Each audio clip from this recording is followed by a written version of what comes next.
Good morning বন্ধুরা, তোমরা সবাই কেমন আছো? আশা করি ভালো আছো। আমিও ভালো আছি।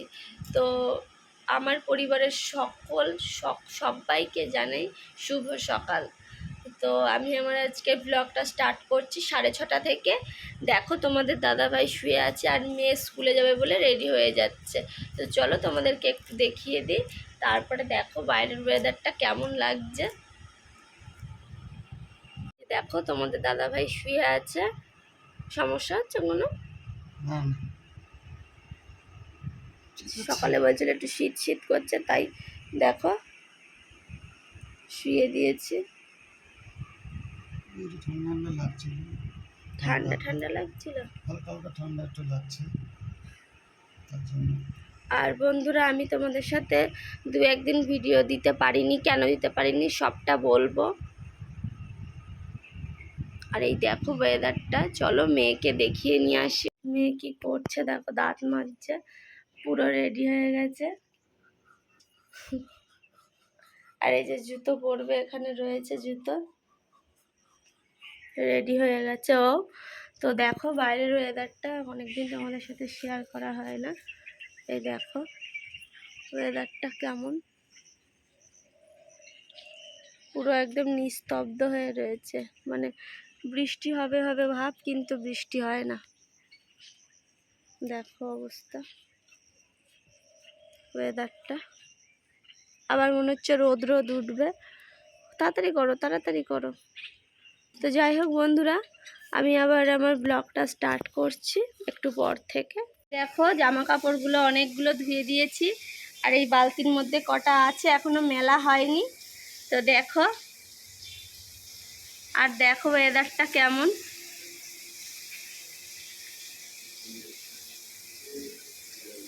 তো চলো বন্ধুরা, আমি আবার একটু পরে কথা বলছি তোমাদের সাথে। তো দেখো বন্ধুরা, তোমার মেয়ে হচ্ছে স্কুল থেকে বাড়ি চলে এসে তোমাদের দাদাকে একটু উল্টে দিচ্ছিল, আর আমি ওইদিকে কাজবাজ করছিলাম। তোমাদের দাদা ভাইকে খাওয়ানো হয়ে গেছে, আর মেয়ের একটু খেতে দেবো বলে ওটা রেডি করছিলাম। তো দেখো আমি বললাম, বাবা তুই একটুখানি কাজ করে দে, তারপরে হচ্ছে গিয়ে আমি আসছি। তাই মেয়ে একটু ঠিকঠাক করে দিল। আর স্কুল থেকে তো প্রায় 10:30টার সময় চলে আসে, আর মেঘলা মেঘলা ওয়েদারটা তো হচ্ছে কি সারাদিন, মানে সকাল থেকে এরকমই ওয়েদার চলছে। তো যাই হোক, তোমরা দেখতে থাকো। আরও ওর বাবাকে ঠিকঠাক করতে লাগুক। ও তো আমি তোমাদেরকে তো আগেও বলেছি যে ও করে দেয়, হেল্প না করলে আমি পারতাম না। তো চলো আমি স্নান করে নিই। আর এই দেখো মেয়ে আর আমি, আমাদের স্নান হয়ে গেছে। প্রচণ্ড গরম লাগছে, গরমে আর কিচ্ছু ভালো লাগছে না। পুজো দেওয়া হয়ে গেছে, আর দিদিদের বাড়ি থেকে খাবারও চলে এসছে। খাবার এখন ভাতটা খাবো। আর চলো তোমাদের দাদাকেও একটু দেখিয়ে দিচ্ছি। তোমাদের দাদার খুব কষ্ট হচ্ছে, মানে শরীরটা একদম ভালো লাগছে না, এতটাই কষ্ট পাচ্ছে। চলো একটু দেখিয়ে দিই তোমাদেরকে, তারপরে আমরা খাওয়া দাওয়া করে আবার পরে তোমাদের সাথে কথা বলছি। চলো। শুয়ে আছে, কিছু বলবে? এই তো শুয়ে শুয়ে আছি, আর কি দিন কাটাচ্ছি। শরীরটা ওর ভালো নেই, মনটাও ভালো নেই। হ্যাঁ, তার মধ্যে মুখে হাসি রাখতে হবে। হ্যাঁ, আর আমাদের মন খুবই খারাপ, তোমাদেরকে বলবো সেটা কেন। আর দেখো বাইরের পরিস্থিতিটা কেমন, মনে হচ্ছে বৃষ্টি আসবে, তাও দেখো আসছে না। আর এই যে, আর চলো তোমাদেরকে দেখাবো দিদি আজকে কি রান্না করে দিয়েছে। মেঘলা মেঘলা। হ্যাঁ, আজকে দিদি ভালো জিনিস দিয়েছে, ইলিশ মাছ। তো চলো তোমাদেরকে দেখাচ্ছি। এখানে থেকে তো চলে যাচ্ছি দিদির হাতে, তো আর কি কয়দিন খাবো। ঠিক আছে, কষ্ট পেও না। আমাদের জায়গা ঠিক থাকলে আমরা ঠিক আবার আমাদের জায়গায় ফেরত আসবো। তো চলো। আর এই যে গফু বসে আছে, গফুকে ভোগ দিয়ে দিয়েছি। আর আমরা সবাই যাব, আমরা থাকবো না। আমরা শুক্রবারের দিন গফুকে নিয়ে, তোমাদের দাদা ভাইকে নিয়ে, মেয়েকে নিয়ে আমরা আমার বাপের বাড়ি যাব। কারণ বন্ধুরা, তোমাদেরকে বলেছি যে আমি থাকবো না, আমার শরীর নিয়ে আমি পারছি না। আবার পরে বলছি আরও একটুখানি, কারণ হচ্ছে তোমাদের দাদা ভাই বলছে রাধাকৃষ্ণের ছবিটা একটু ভালো করে দেখাতে। আর আমি মা তারার ছবিটাও দেখাবো। তোমাদের দাদাভাই অনেক শখ করে ছবিটা বাঁধিয়েছিল। তো যাই হোক, আবার পরে কথা বলছি। আমরা একটু খাওয়া দাওয়া করে নিই, আর দিদি কী কী রান্না করেছে দেখাচ্ছি তোমাদের। দাদাভাই তো বললো ইলিশ মাছ, তো দেখো চলো।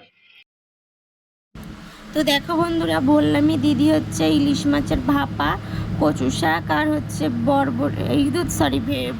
ভেন্ডি আর আলু ভাজা পাঠিয়েছে। দিদির রান্না সত্যিই সুন্দর, অসাধারণ খেতে হয়। আর যদি তোমাদের এই রান্নার ভিডিওগুলো পেতে হয়, দিদির একটা ইউটিউব চ্যানেল আছে, রান্নার ভিডিও করে দিদি, সেখানে সাজু রান্নাঘর বলে সার্চ করে তোমরা প্লিজ সবাই আমার মতো দিদিরও পাশে থাকো, খুব ভালো লাগবে। আমি ডেসক্রিপশানে লিঙ্কটা পাঠিয়ে দেবো। দেখো বন্ধুরা, তোমাদের দাদাভাই ঘুমাচ্ছে, আর আমি এখন মেয়েকে নিয়ে যাব পড়তে দিয়ে আসতে আমার ওই সেই বান্ধবীর বাড়িতে। ওই যে এখন ঘুমাচ্ছে, বলছে শীত শীত করছে, আর বাইরের ওয়েদার আজকে সারাদিনই দেখলে এরকমই। তো চলো মেয়েকে দিয়ে আসতে আজকে তোমাদের সাথে একটু শেয়ার করব, দেখি কতটুকুনি কি শেয়ার করা যায়। চলো। তো দেখো বন্ধুরা, বললামই যে হচ্ছে গিয়ে তোমাদের দাদাভাইকে শুইয়ে দিয়ে আমি মেয়েকে নিয়ে আমার বান্ধবীদের বাড়িতে যাচ্ছে পড়তে দিয়ে আসতে। ওর হাজব্যান্ড নিয়ে যাবে, তার জন্য দিয়ে আসতে যাচ্ছে। আর দেখো বাইরের ওয়েদারটা কেমন অবস্থা, দেখতে পাচ্ছ তোমরা নিশ্চয়ই। কিন্তু গুম মেরে আছে, কিন্তু বৃষ্টি তো হয় না, আর অস্বাভাবিক গরম। তোমাদেরও তো নিশ্চয়ই প্রচুর গরম লাগছে, প্রচণ্ড গরম বন্ধুরা, থাকা যাচ্ছে না ঘরে আর। তো চলো আজকে আমি যেতে যেতে তোমাদের সাথে একটু কথা বলে নিই। তো তোমাদেরকে বললামই তখন দুপুরে খেতে বসে যে দিদির একটা রান্নার চ্যানেল আছে, সাজু রান্নাঘর, সেটা আমি ডেসক্রিপশানে আমার দিদির লিঙ্কটা দিয়ে দেবো। তোমরা প্লিজ একটু দেখো সবাই, তাহলে আমার হচ্ছে খুব ভালো লাগবে। আর দেখো পাশের বাড়ির এই যে হুইস্কি, আমি যখন যাচ্ছিলাম ও চিৎকার করছিল, তো আমি ওকে একটু আবার আদর করে নিলাম। তো ও আদর খেতে খুব ভালোবাসে, তোমরা তো বোঝোই। আর আমাদের যেহেতু মানে চেনে, এবার যাওয়ার সময় ডাকতে থাকে শুধু, তাই একটু আদর করে চলে গেলাম মেয়েকে দিয়ে আসতে। তো আমার বান্ধবীর বাড়ি যাওয়ার সময় কতটুকুনি শেয়ার করতে পারবো জানি না, যেটুকানি পারছি সেটুকানি করছি। পরে আর একদিন আমার বান্ধবীদেরকে আমার ভিডিওর মধ্যে আনবো, দিদিদের ফ্যামিলিটাকেও আনবো। তো প্লিজ তোমরা দিদির রান্নাঘরটাকেও সবাই দেখে একটু প্লিজ সবাই সাবস্ক্রাইব করে দিও। আমি হচ্ছে চ্যানেলের লিঙ্কটা দিয়ে দেব। তো চলো দিয়ে চলে আসবো মেয়েকে। তো দেখো বন্ধুরা, আমি হচ্ছে সারাদিন যে ভিডিও বানিয়েছি সেই ভিডিওর মধ্যে তো আমি উত্তর দেবই। তো আজকে তোমাদের সাথে খুব ইম্পর্টেন্ট কথা বলতে আসলাম। আমি তোমাদের কাছে মনে হয় 3 দিন হয়ে গেছে, লাস্ট ভিডিওটা যেদিন ছেড়েছিলাম সেই ভিডিওটা আমার একটু গন্ডগোল হয়ে গেছিলো। ভিডিও আমার কেটে গেছিলো, ওর জন্য আমার খুব কষ্ট হয়েছিল। ভিডিওয় আমি যখন এডিট করেছিলাম তখন আমার খুব সমস্যা হচ্ছিল, তার জন্য আমি ভিডিওটা ঠিক করে বানাতে পারিনি। আমি অনেক কিছু এডিটিংয়ে সমস্যা হয়েছিল, তার জন্য তোমরা হয়তো বা আমার পুরো কথাগুলো বুঝতে পারোনি, বা তোমাদের দাদা ভাইয়ের কথা আমরা খুব কষ্ট করে ভিডিওটা বানিয়েছিলাম, কিন্তু ভিডিওটা আমাদের কাছ থেকে কেটে গেছিলো কোনো না কোনোভাবে। তো মন তো খারাপ লাগবেই, তোমরা বুঝতেই পারছো। আর আমি বলছি আমাদের এই বাড়ির থেকে চলে যেতে হচ্ছে, আমরা আর এখানে থাকছি না। তোমাদের দাদাভাই আজকে খুব কান্নাকাটি করছিল বাড়ির থেকে যেতে হবে বলে। মেয়ে পুরোনো স্মৃতি কেমন লাগে, খুব খারাপ লাগে না? আমি একটু কাছে নিয়ে আসছি যেহেতু তোমাদের দাদাভাইয়ের কথা বোঝা যায় না। বলো, তোমার দেখা যাচ্ছে না তো, তুমি বলো। বলছি বাড়ি একটা পুরোনো স্মৃতি থাকে, স্মৃতিগুলো করে দিয়ে না একটুখানি দাদাভাই করে দিয়ে। স্মৃতিগুলো এখন আমি তো পড়েই গেলাম, আমি তো আর উঠে তো দাঁড়াতে পারছি না। পথে এরকম অবস্থা তো দেখতেই পাচ্ছ। হ্যাঁ, তো অনেক কষ্টে এখান থেকে যাচ্ছি। ঠাকুর যদি কোনোদিন আবার ঠিক তোলে, ঠিক আসবো এখানে। আর এই দিদি, সব থেকে কষ্ট লাগবে দিদির জন্য, যে আমাদের এই যে 5টা মাস কিভাবে দেখলো, মানে অন্নদাতা কাকে বলে সে দেখিয়ে দিল। এটা সত্যি কথাই। সব থেকে এখানে আমাদেরকে যদি ভালোবেসে থাকে, এখানে একমাত্র দিদিরই খুব কষ্ট হবে, কারণ দিদি কষ্ট নিজের মায়ের মতো কষ্ট আমার এত তো যত্ন করে খেতে দিত। তো আমার সেইটা তো কষ্ট, আমি তো চিন্তা করলেই কষ্ট হচ্ছে, আমার তো চিন্তা করলেই খুব কষ্ট হচ্ছে। তো যাই হোক, অনেক অনেক হচ্ছে গিয়ে দুঃখ গেছে, কষ্ট গেছে, কিন্তু ভাবিনি এভাবে বাড়ি ছেড়ে চলে যেতে হবে।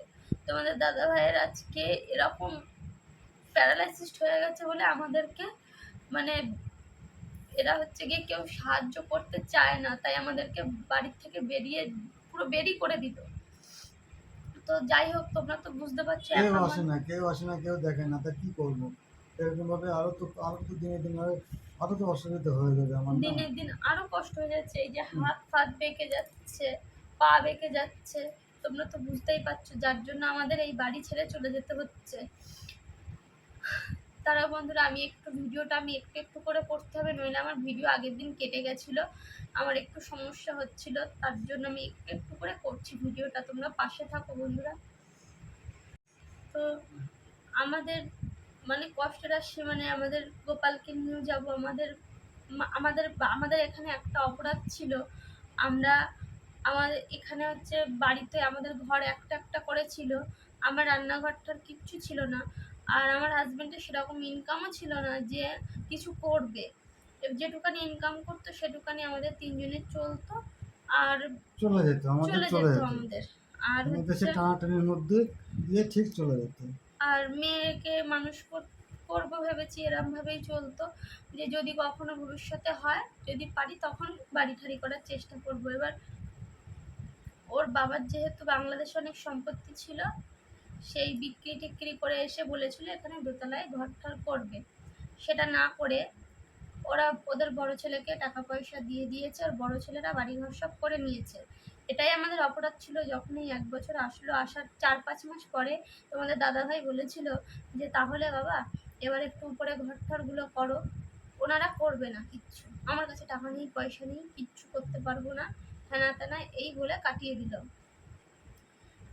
আমাকে সবসময় বলতে থাকো তুই আমার বৌমা না, তোকে বৌমা বলে মানি না, কিচ্ছু ওনাদেরকে বলা যাবে না। সবসময় এই একটা ঘরের মধ্যে টিভি দেখবে 2-2 আড়াইটে অবধি, কি সম্ভব? আমার তো একটাই ঘর ছিল। ওই নিয়ে তো বড় সমস্যা। ওই নিয়ে খুবই সমস্যা ছিল, মেন হচ্ছে টিভি দেখা নিয়ে খুব সমস্যা ছিল। আর তোমাদেরকে কি বলবো, এর বাবার কথা তো বলাই যাবে না, মানে সারাক্ষণ ওকে বলে তোকে ছেলে বলেই মানি না, তুই আমার সাথে কথা বলবি না, বাচ্চা বলবি না, এগুলো হচ্ছে সব সময়ের জন্য হতো। আমার এইটুখানি মেয়ের সাথে তাই যা ব্যবহার করে বন্ধুরা, তোমরা জানোই না। তো তোমাদের কাছেই আমি বলবো, ছাড়া আর কারোর কাছে বলার নেই। আমি জানি আমি যদি এখান থেকে একটু উঠতে পারি, তো আমি আবার এই বাড়িতেই ফিরে আসবো। আমি যে বুকে কষ্ট নিয়ে যাচ্ছি, কেউ তো চায় না শ্বশুর বাড়ির থেকে এভাবে চলে যাক, নিজের স্বামীর ঘরের থেকে চলে যাক এইভাবে। তোমাদের দাদা ভাইয়ের ভীষণ কষ্ট হচ্ছে, ওর এতটা কষ্ট হচ্ছে বলে বোঝাতে পারছি না। আজকে মন আমার ওর জন্য ভীষণ খারাপ, তোমাদের একটু বলেছিলাম যে আমার এতটা মন খারাপ। আমার ওইটুখানি বাচ্চাও তাই বলছে, মা চলে যাব। আসলে ওর 7 মাস বয়স থেকে দিদিদের সাথে আমাদের সম্পর্ক, তো সেহেতু পরিস্থিতি তোমরা আমাদের বুঝতেই পারছো যে কতটা কষ্ট আমাদের হচ্ছে। সে বোঝাতে পারছি না তোমাদেরকে, ওর জন্য ভিডিও দিতে পারিনি। মুখে হাসিটাই না থাকলে ভিডিওটা আসবে কি করে? তো এতটা কষ্ট হচ্ছে, মানে সব গোছগাছ করবো তোমাদের সাথে, সবই শেয়ার করব। তো আমরা চলে যাচ্ছি। 2 দিন আগেও আমার সাথে ঝগড়া করেছে, ওর যে ছোট ভাই সে আমাকে মারতে আসে, শুনে দেখো তোমাদের দাদার কাছে। সেদিন ঝগড়া হয়েছে, ওকে আমি কিচ্ছু করিনি, ওরা আমার সাথে গায়ে বেঁধে বেঁধে ঝগড়া করে আমাকে মারতে আসে। কেন? আমার স্বামী পড়ে গেছে বলে, তাই ওরা আমাকে হচ্ছে গিয়ে একা একা পেয়ে গেছে, আমি হচ্ছে গিয়ে একটা মেয়ে মানুষ, তাই আমার সাথে যা ইচ্ছা তাই করতে পারে, এটাই ওরা ভেবে নিয়েছিল। তাই তোমাদের দাদাভাই বলেছে তুমি আমাকে নিয়ে চলো, নইলে আমি একটুও ভালো থাকতে পারছি না এখানে। আর আমাদের আরও একটা অপরাধ ছিল, আমরা একটু মায়ের পুজো করেছিলাম, কালী পুজো করেছিলাম। তোমাদের দাদাভাইয়ের খুব শখ ছিল একটু মায়ের পুজো করবে, খুব ভালোবাসতো। এগুলো ওরা মেনে নিতে পারতো না, গোপালের পুজো হবে সেগুলো মেনে নিতে পারতো না। ওদের এতটা মানে ওরা হচ্ছে গিয়ে কোনো ঠাকুর দেবতাই মানে না, এদিক থেকে ঠাকুর দেবতা মানুক না মানুক এদিক থেকে প্রসাদ খেতে চলে যায়, মানে ওদের কাছে খাওয়াটাই হচ্ছে বড়। ভক্তি শ্রদ্ধা বলতে কিচ্ছু জিনিস নেই ওদের ভিতরে।